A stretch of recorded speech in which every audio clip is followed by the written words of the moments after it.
Bonjour, je suis Anne Pélas, guide conférencière pour la ville d'Annecy. Cette année, les Journées européennes du patrimoine ont pour thème patrimoine et éducation. Je vous propose donc de découvrir le Vallon du Fier, zone préservée au nord de la commune d'Annecy. Les zones humides ont longtemps été négligées car impropres à l'installation humaine. Au moment de l'extension des villes en général et d'Annecy en particulier, entre 1960 et 1980, des zones d'activité artisanale se sont implantées en périphérie des villes. La zone figure à l'inventaire des zones humides de Haute-Savoie. Une partie est considérée comme zone naturelle d'intérêt faunistique et floristique. Dès 1999, la communauté d'agglomération d'Annecy, la C2A, demande une première étude en vue d'effectuer sa requalification. Une prise de conscience nationale se fait qui aboutit à l'élaboration de lois destinées à protéger les zones situées au contact de l'eau avec la terre. Un premier plan de gestion du Vallon du Fier est conçu en 2002, suivi d'un autre plus ambitieux en 2008.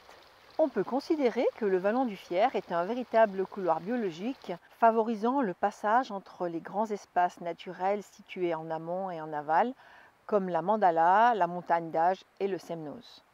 Ce Vallon du Fier est à lui seul un véritable cours de paysage et d'environnement.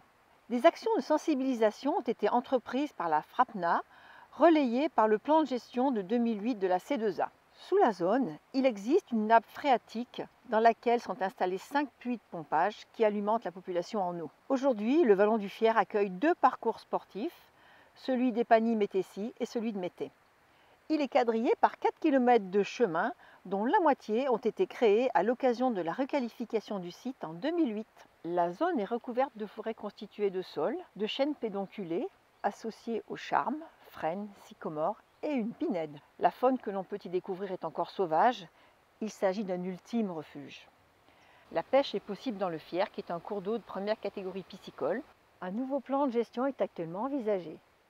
L'idée, c'est permettre un usage concilié du site avec ses usagers, sa biodiversité et sa valorisation pédagogique.